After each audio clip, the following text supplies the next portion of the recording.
नमस्कार, आप देख रहे हैं लाइव समीक्षा और आपके साथ में हूं प्रदीप तरंगोला। आज हमारे साथ खास बातचीत में मौजूद हैं समाजवादी पार्टी के राष्ट्रीय सचिव अश्विनी मुदगल जी, जो कि हरिद्वार से प्रत्याशी भी हैं और लोकसभा चुनाव में मैदान में उतरने वाले हैं। बहुत बहुत स्वागत है आपका लाइव समीक्षा में। धन्यवाद। सर, मेरा सबसे पहला सवाल तो भू कानून को लेकर है, क्योंकि उसी को लेकर अभी उत्तराखंड में आप भी देख सकते हैं कैसे उथल पुथल मची हुई है और एक भारी जन सैलाब जो है वो देखने को मिला है सशक्त भू कानून को लेकर। इस पर आप क्या कहना चाहेंगे? नहीं, भू कानून तो बनना ही चाहिए, वो उत्तराखंड की विशेष जरूरत है। अब ये भाजपा सरकार की नाइंसाफी और दादागिरी है कि वो ये चीज समझते हुए इस बात को मानने को तैयार नहीं है कि भू कानून ना लागू करने की वजह से पूरे उत्तराखंड को कितना नुकसान हो रहा है। दूसरे, हमारे प्रदेश की सीमाएं जो हैं वो कम से कम सुरक्षित रहे, ये हमारी पहली जिम्मेदारी है। हमारा नौजवान जो कि रोजगार के अभाव में बाहर अलग स्टेट में भटकता फिर रहा है, तो वो पहाड़ से नीचे जब उतर रहा है तो ऊपर के उनके पहाड़ के मकान खाली हैं। अब घर एक एक गांव में 4 से 5 घर तो है ही हैं। अब पता चला कि वहाँ से जो नौजवान है वो तो बम्बई या दिल्ली नौकरी की तलाश में चला गया और पीछे वहाँ रोहिंग्या जैसे टाइप के लोग आके उनके मकानों में कब्जा करके बैठ गए। बाद में पूछा कि भाई तुम कौन हो, किसी बच्चों को पालने के लिए आगे थे, खुशामदे बरामदे। तो वो कौन है, क्या है, किस तरह की उनकी आईडी है, किस तरह के लोग हैं, उत्तराखंड से उन्हें कोई नुकसान तो नहीं, इस बात पे कोई विचार करने को तैयार नहीं। सुरक्षा का मुद्दा ऐसा है कि इस पे समझौता नहीं किया जा सकता।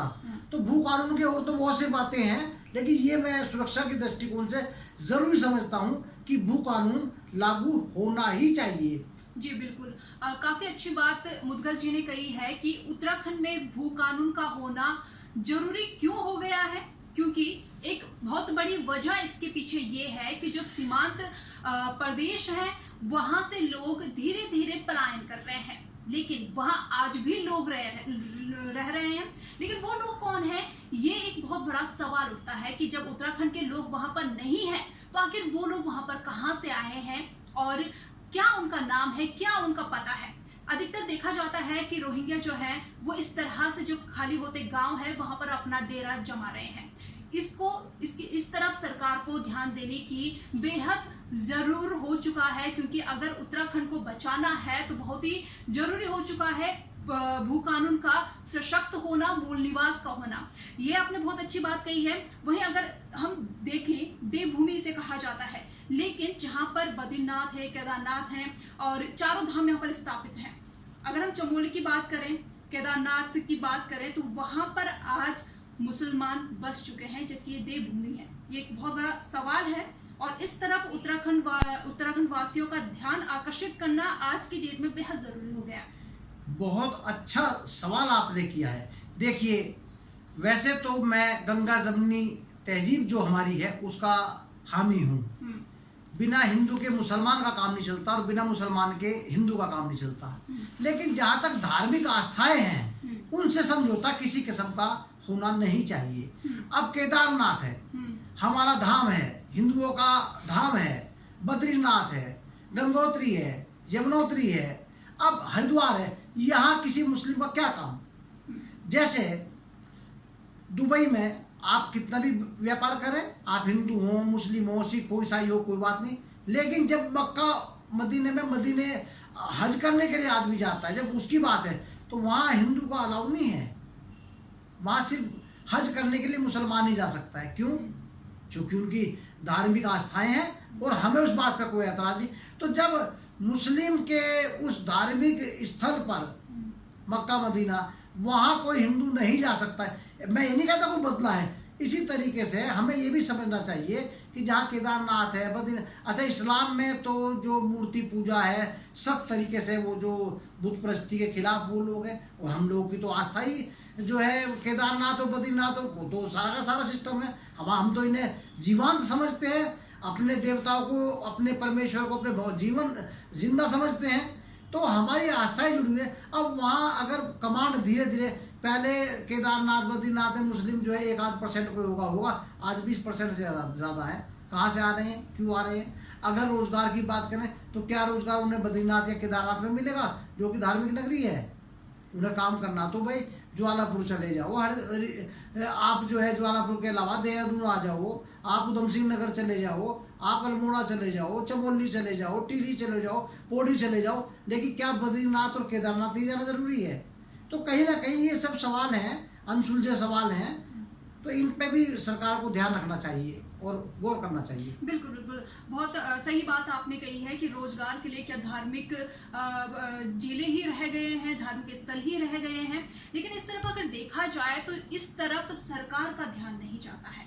और आज स्थिति ये हो गई है कि जो उत्तराखंड वासी हैं वो सड़कों पर उतर आए हैं और एक जन सैलाब जो है वो देखने को मिल रहा है।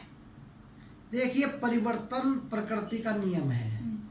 अगर भाजपा सरकार इस बात को समझने को तैयार नहीं है तो लोग अपने आप समझा देंगे।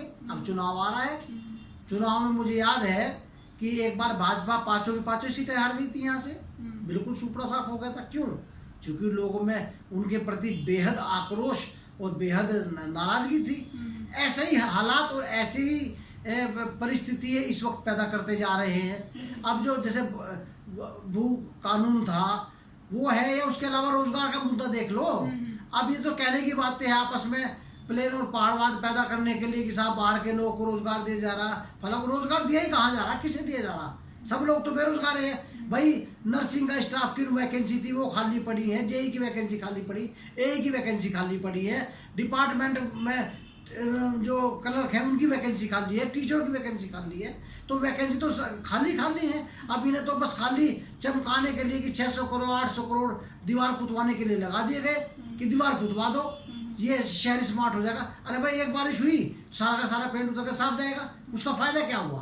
फायदा तो जब है ना आप कोई रोजगार दे लोगों को, परमानेंट कोई ना कोई ऐसी वो दे लोगों को जिससे लोगों को लगे कि हमारे प्रदेश में हमारी अहमियत है और हमारी सपोर्ट है।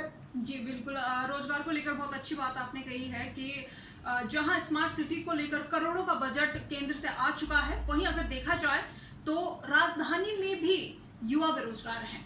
यहाँ पर रहने के बावजूद भी युवाओं को रोजगार नहीं मिल पा रहा है। आप चाहे हम शिक्षक की बात करें या फिर स्वास्थ्य विभाग में अगर देखा जाए तो वहां पर भी आज वैकेंसी खाली है। और दूसरी बात मैं कहना चाहूंगी कि जो आयुष चिकित्सा अधिकारी हैं वो भी आज सड़कों पर उतरे हुए हैं, प्रदर्शन कर रहे हैं।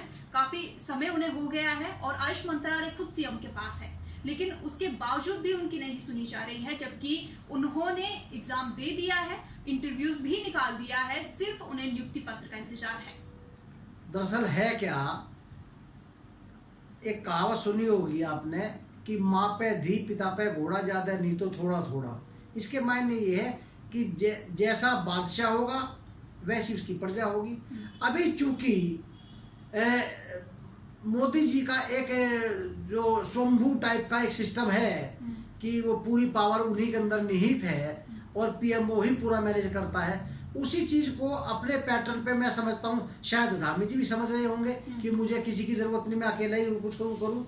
इसी वजह से मैं तो समझता हूँ किसी मिनिस्टर को पावर नहीं है, किसी सेक्रेटरी को पावर नहीं है, किसी अधिकारी कर्मचारी को कोई पावर नहीं है। जो भी है सब धामी जी देखते हैं। अब वो क्या देखते हैं क्या नहीं वो पूरा जनता देख रही है और चुनाव में बता देगी। बिल्कुल, चुनाव की बात आपने की है तो हरिद्वार से भी आप मैदान में उतरने वाले हैं, तो किस तरह की तैयारियां चल रही हैं समाजवादी पार्टी? भाई, मैं तो पिछले 20 साल में कभी समाजवादी के मुतालिक इतना जोशो खरोश लोगों के अंदर देखा ही नहीं जितना अब है। लोग चाहते हैं, बदलाव चाहते हैं। लोग हमें कहते हैं, बुला बुला के मीटिंगें कराते हैं हमारी, और हमें कहते हैं कि हम आपको वोट भी देंगे, सपोर्ट भी करेंगे। तो मैं कहता हूँ ऐसी क्या वो हो गई है ज़रूरत जो आप ऐसा सोचते हैं? कहते हैं कि भाई साहब इस वक्त जो है समय की ज़रूरत जो है वो बदलाव है। चूँकि ना तो कांग्रेस ने अपने टाइम में कुछ करके दिया, ना भाजपा कुछ कर रही है। 2 टर्न भाजपा के होने जा रहे हैं, सब अपने अपनी में पड़े हैं, लूटने में पड़े हुए हैं, कोई कुछ करने को तैयार नहीं है। तो हो सकता है कि उन्हें लगता हो कि समाजवादी या कोई तीसरा जो फ्रंट एक टाइप का आ जाए, चाहे उसमें समाजवादी हो, बहुजन समाज हो, यूकेडी हो, आप पार्टी हो, या इस तरह का और छोटा मोटा दल भी हो सकता है। जैसे तो उसमें हो सकता है वो लोग समझते हो, लेकिन बड़ा जबरदस्त लोगों में जोशो खरोश में महसूस कर रहा हूँ। जी, आपने कहा है कि जनता बदलाव चाहती है। मैदान में अगर आप उतर जाते हैं और उसके बाद जनता आप पर विश्वास करती है, तो सबसे पहला आपका जनता के लिए क्या तोहफा होगा? सबसे पहले तो मुझे पहाड़ का फिक्र है कि पहाड़ की सीमाएं सुरक्षित हों, अपना जो हमारा पहाड़ का नौजवान है वो यहाँ से कूच ना करे, और उसके रोजगार की व्यवस्था। और दूसरे, हमारी पार्टी अगर आती है किसी तरह और हम सरकार में रहे तो जो भू अध्यादेश जो है उसे हम तुरंत लागू करेंगे।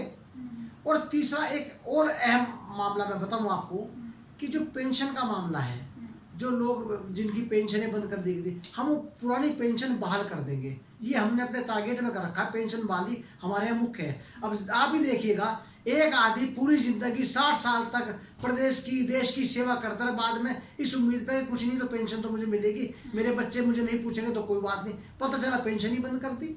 अगर पेंशन बंद करनी है तो आप एमएलए की कीजिए, एमपी की कीजिए, मिनिस्टरों की कीजिए, उनके तो भत्ते और वो किराया भाड़ा उनका बढ़ाया जा रहा है परमानेंट, और जो जरूरतमंद लोग हैं उनकी पेंशनें बंद कर दिया आपने। तो सरकार आती सबसे पहले पेंशन की बहाली करेगी, दूसरा भू मुद्दा जो अध्यादेश है उसे जारी करेगी, सीमाएं सुरक्षित करेगी, और पहाड़ से जो पलायन का सिस्टम है उसे रोकने की हरचंद कोशिश करेगी। और एक और मैं बताऊं आपको, फिल्म इंडस्ट्री का भी बड़ा योगदान होता है किसी भी प्रदेश में। फिल्म इंडस्ट्री के लिए हमारा विशेष झुकाव रहेगा ताकि लोगों को यहाँ रोजगार मिल सके, कारोबार मिल सके, होटलिंग का व्यापार हो, लोकेशन जहाँ होती है उनका व्यापार हो, खाने पीने का व्यापार हो, किराया भाड़ा टैक्स, ये वो टैक्सी, ये सब चीजें जो है उससे प्रभावित होती हैं। तो योजनाएं तो बहुत कुछ है, आगे देखते हैं कि ईश्वर क्या करता है।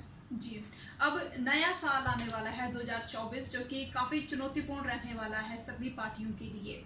तो जो नया साल आ रहा है, इस पर समाजवादी पार्टी क्या कुछ नया करने वाली है? सबसे पहले तो हम लोग उम्मीद ये है कि सरकार में आ जाएंगे। यही हमारे लिए बहुत बड़ा नया साल होगा कि हम चुनाव जीत के पब्लिक के बीच में आएंगे और आके जो है पब्लिक की सेवा करेंगे। यही हमारा टारगेट है। जी, दर्शकों को कुछ कहना चाहेंगे आप नए साल पर?